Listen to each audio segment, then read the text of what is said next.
Hello, my name is Anna. Welcome to another English lesson.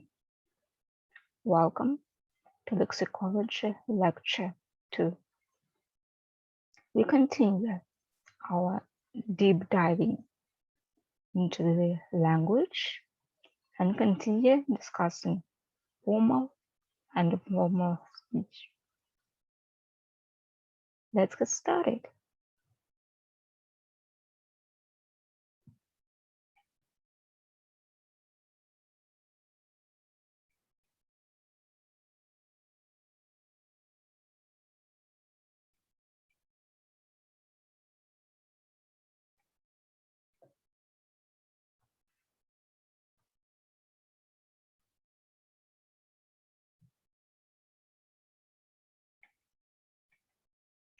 As we remember, words can be formal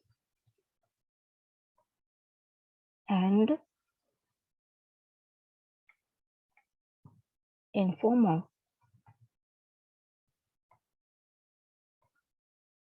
We discussed informal words last time. Today, let's move on to formal words. Formal style is restricted to formal situations. Formal words fall into two main groups. These are words associated with professional communication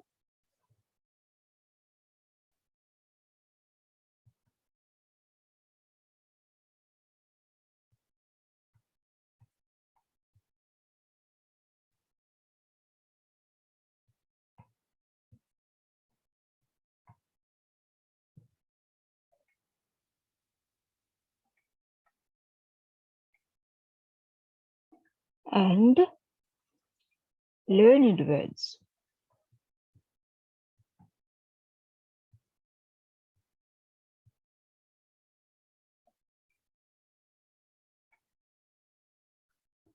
And learned words are mainly associated with the printed page, but any educated English-speaking individual is sure to use many learned words, not only in their formal letters and professional communication, but also in their everyday speech.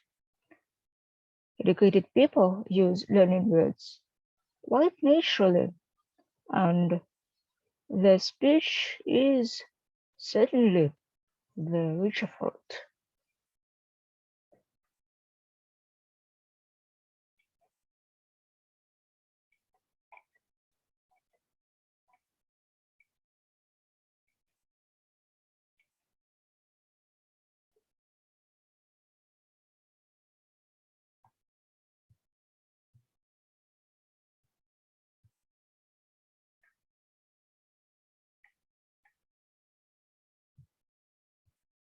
Numerous learned words are used in scientific prose. There are such words as comprise, compile,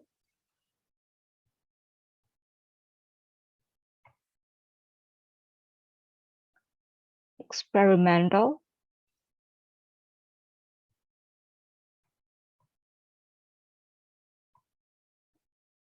heterogeneous,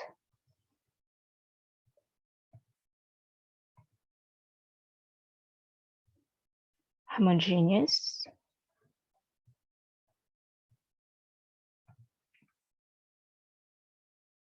conclusive,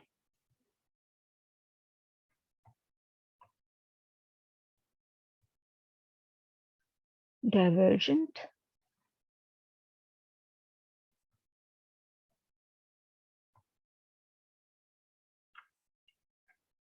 and some others.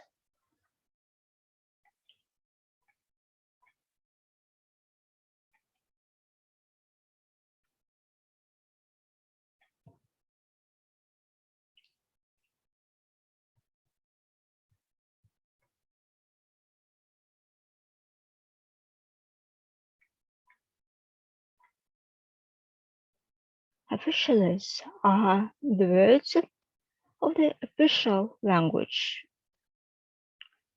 Here we use assist instead of help, endeavor instead of try,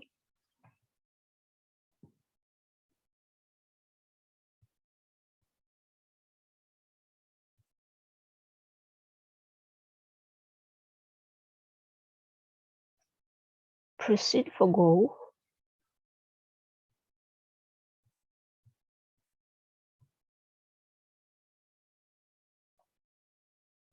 approximately instead of about,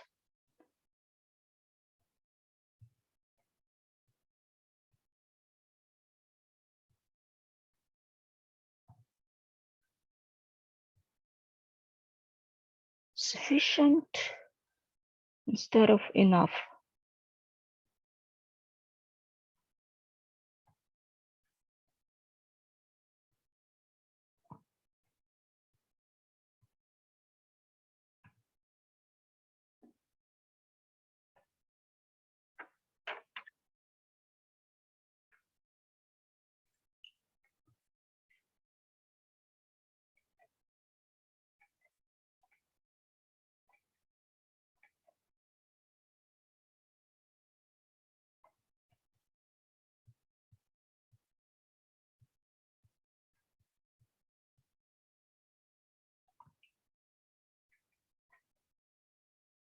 literary words are mostly polysyllabic.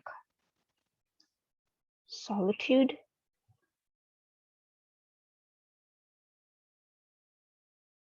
sentiment,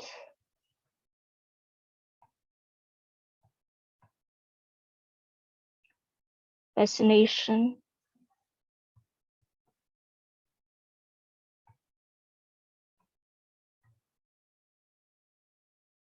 fastidiousness,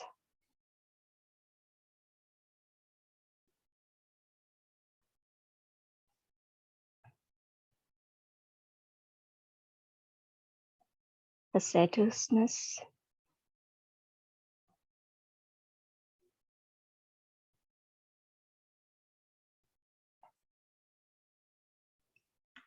delusion,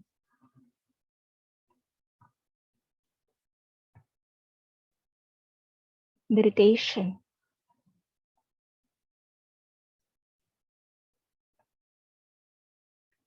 felicity,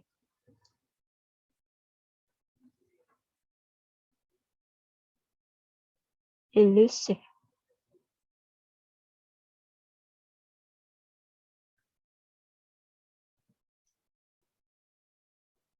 cordial,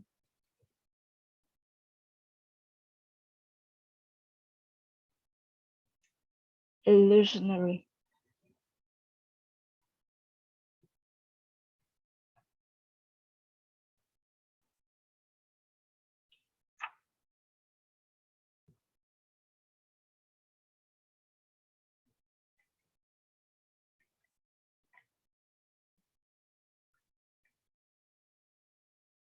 modes of poetic diction have a high flow, sometimes archaic coloring, and learned words play an important role in language teaching and learning, because without knowing some learned words, it is even impossible to read fiction and scientific articles or listen to lectures delivered in some foreign language. And archaisms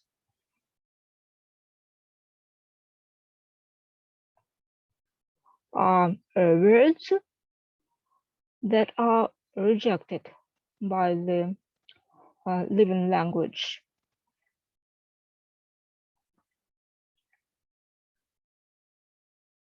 So, for instance, mourn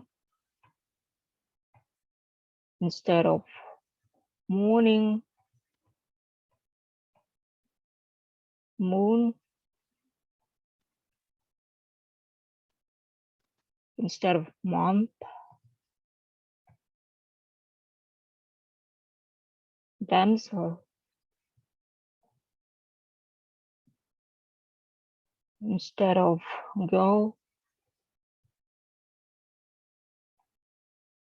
errant,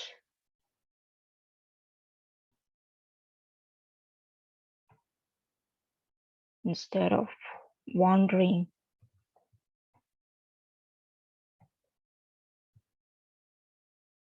So these just archaisms, and it's quite unnatural to see them in some natural speech, only just somewhere in literature.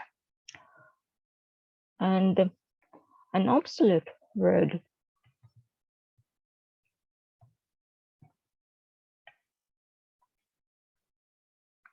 is no longer in use, out of use for at least a century.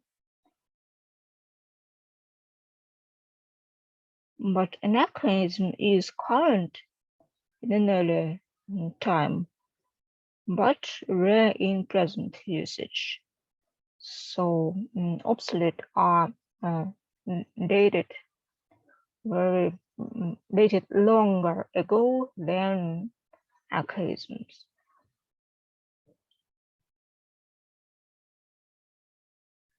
And there are also such words as historisms,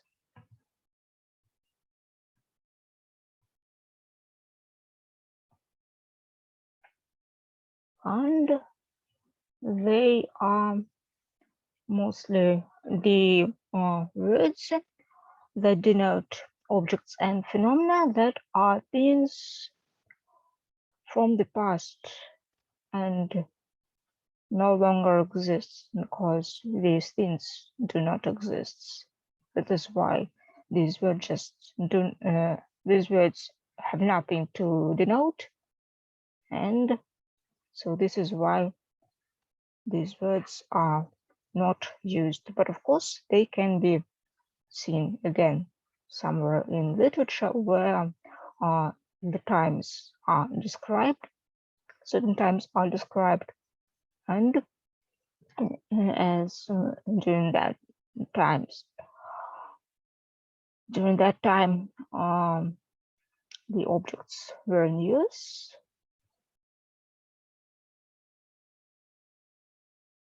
the words are used to describe certain traditions and actions and so on and so forth that belong to that period of time. Hundreds and thousands of words belong to special scientific, professional, or trade terminological systems and are not used or even understood by people outside the particular specialty. And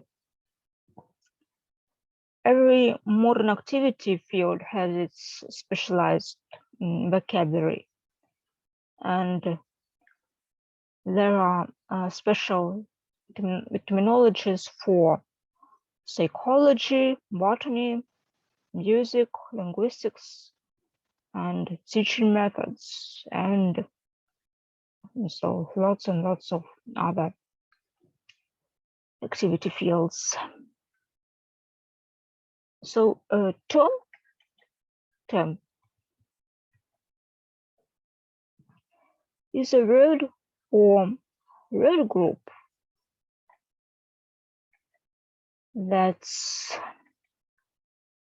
specifically employed by a particular branch of science, technology, trade, or the arts to convey a concept peculiar to this particular activity.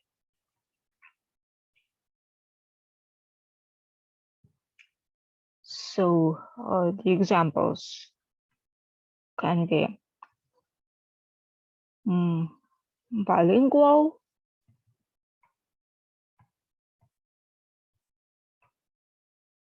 interdental,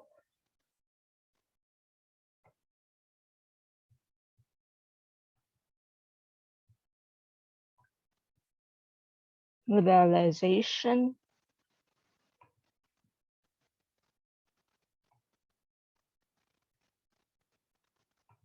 palatalization,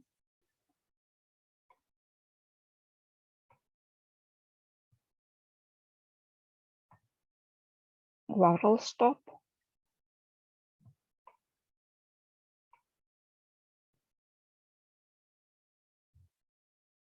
descending scale,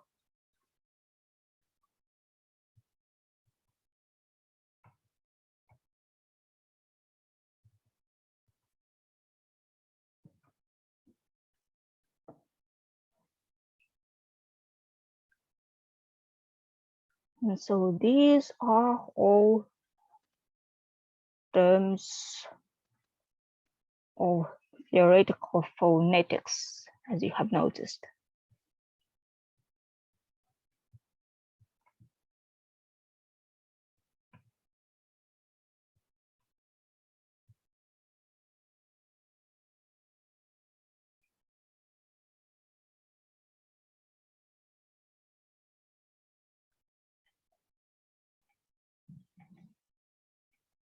And there are certain challenges that terminology field faces.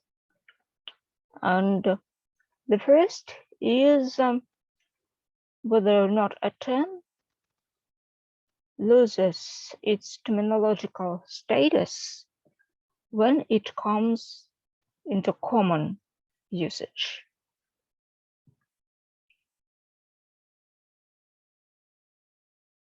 For example, consider such language units like TV, radio,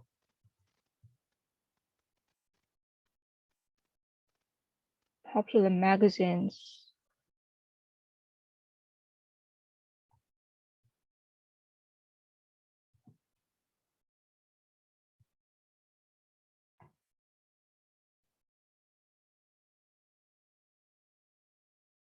science fiction.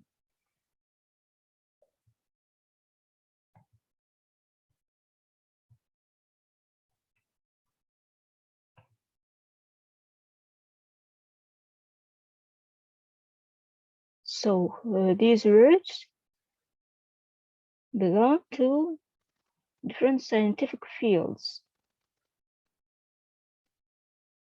And so these means of communication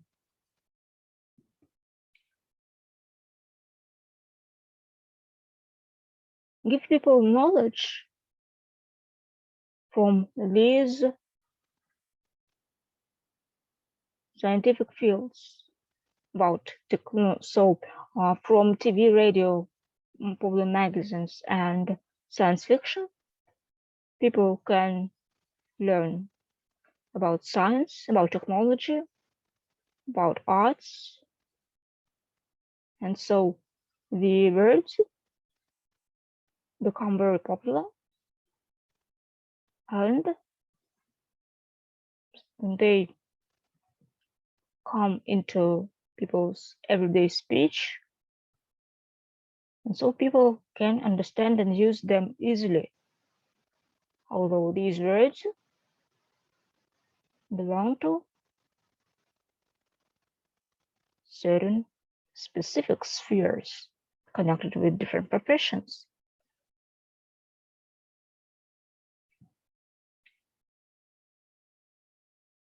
So, under the circumstances, numerous terms pass into general usage without losing connection with their specific fields.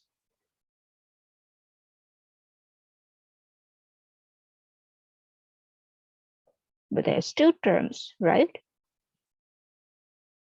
So this is the first challenge. And consider the following. According to another viewpoint, any technological system is supposed to include all words and word groups conveying concepts peculiar to a particular knowledge branch, regardless of their exclusiveness. There is no impenetrable wall between terminology and the general language system. And the exchange between terminological systems and the common vocabulary is quite natural.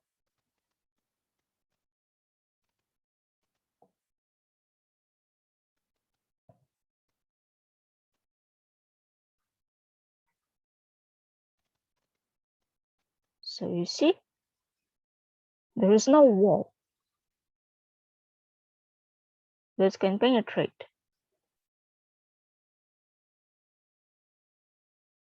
But still they are terms, right? So we could not worry about it in our everyday life, but it's a challenge for those who work on language teaching, because they have to choose how to present this or that word, for instance, and what words are more important, how to classify words, and which words to give first, and which words to give only on some higher levels. So, and of course, when you learn foreign languages, you also have to choose what words you need. And here you also need to consider what words you need to know. And here's when it becomes really important. So this is why we consider this challenge. And so two other challenges deal with polysemy and synonymy. So according to some linguists, an ideal term should be monosemantic. So it should have only one meaning. And they think that polysemantic terms may lead to misunderstanding. Still, there are numerous polysemantic terms.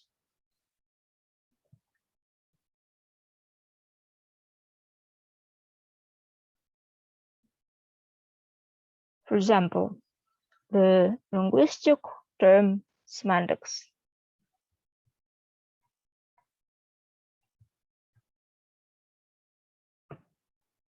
It may mean both the meaning of a word and the branch of lexicology, studying meanings. And in painting terminology, the term color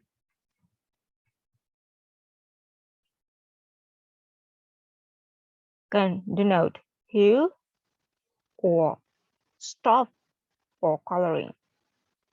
So the color can denote color, or color can denote what we color things with. And some scholars insist that terms should not have synonyms, because consequently, scientists and other specialists would name the same objects and phenomena in their field by different terms and would not be able to come to any agreement. Still, terms have synonyms. So in painting,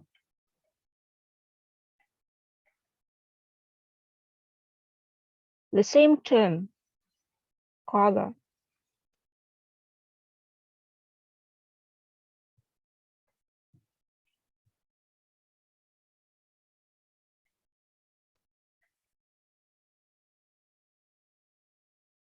has several synonyms in both its meanings. Hue, shade, tint, tinge,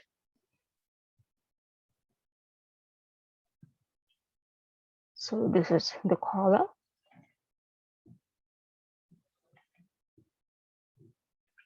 Paint, tint, dye. That's what you color with.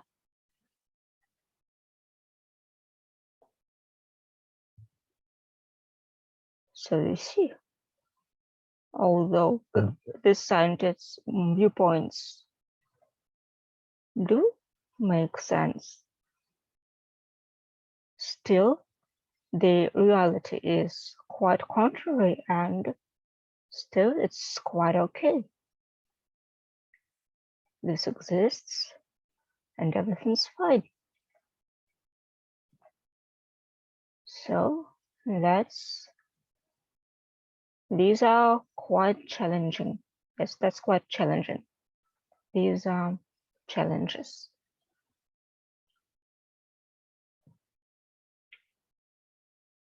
Basic vocabulary words are stylistically neutral and opposed to formal and informal words.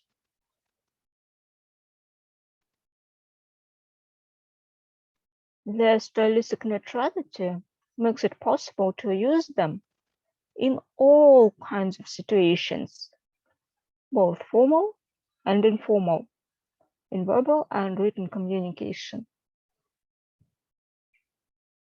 Basic vocabulary words can be recognized not only by their stylistic neutrality, but also by entire lack of other connotations. Their meanings are broad, general, and directly convey the concept without supplying any additional information. So this is why we can consider the following table.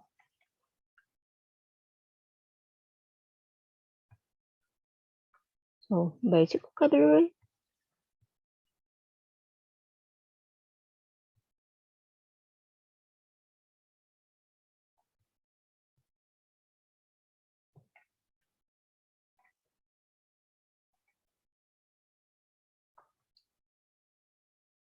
informal words,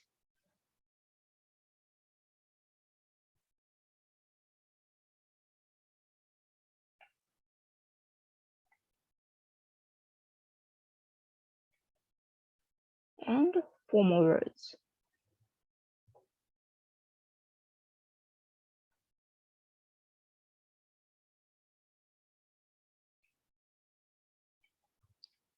And so in basic vocabulary, we say begin.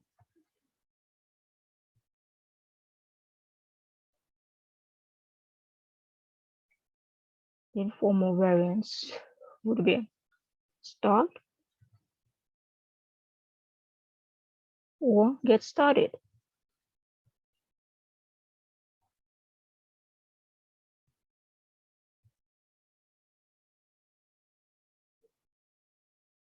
And the formal variant would be to commence.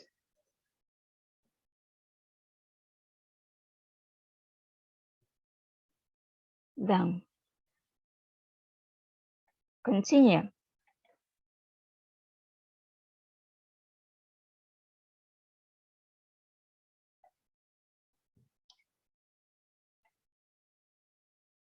This is go on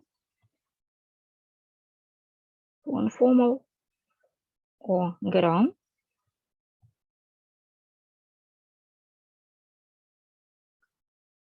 And the formal variant is going to be proceed.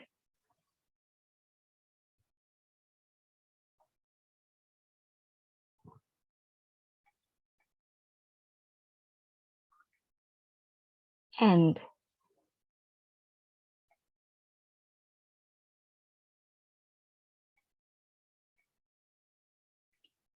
finish.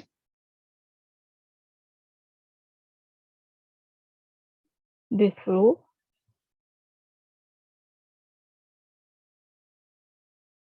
Be over.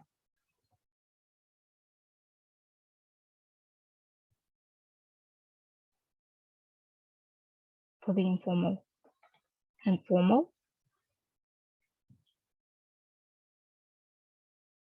Terminate.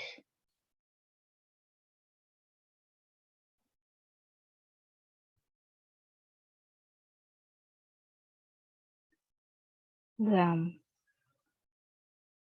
for the basic vocabulary, we can also take such words as child or baby.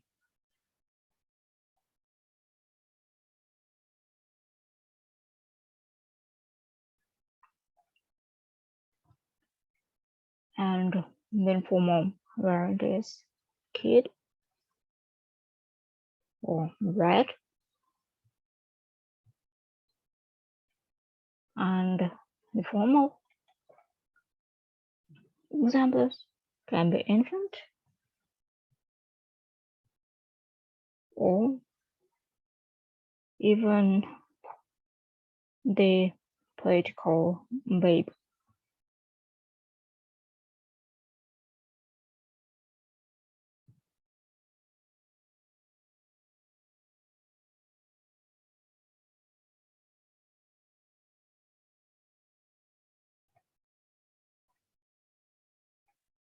And we can consider something else. We also know that words can be stylistically neutral, or they can be stylistically marked. And those that are stylistically marked can be formal or informal. That's logical.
And so stylistically neutral words are covered by basic vocabulary.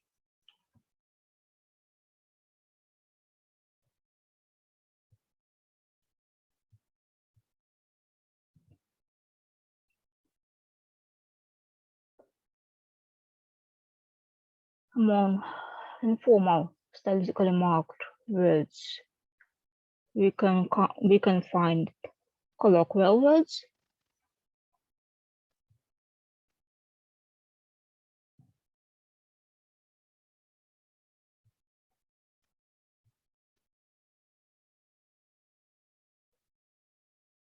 that can be literally familiar or low.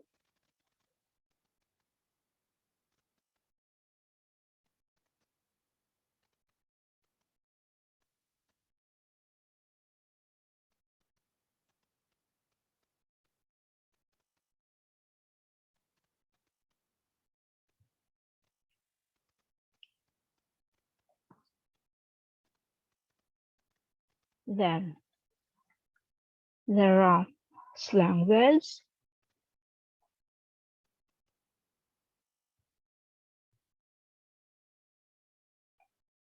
and there are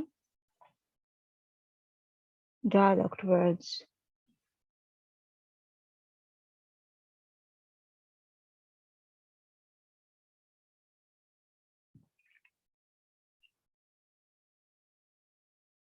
So these are this is the vocabulary we looked at last time, and today we looked at formal stylistically marked words.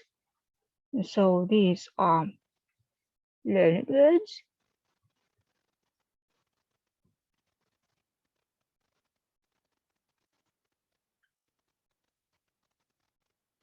such as literary,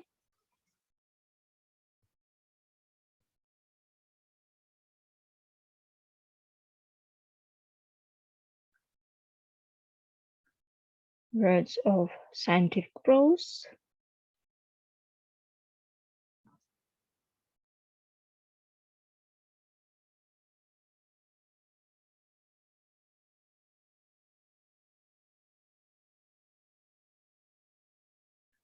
officialist,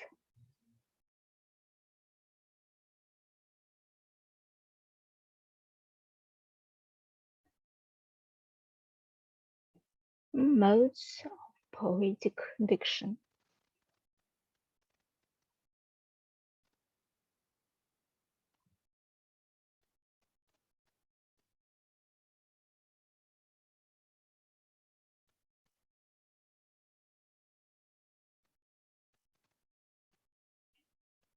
There are also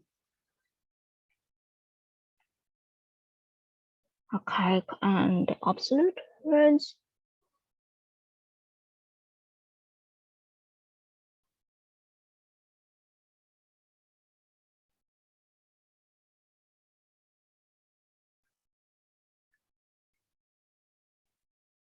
and there's professional terminology.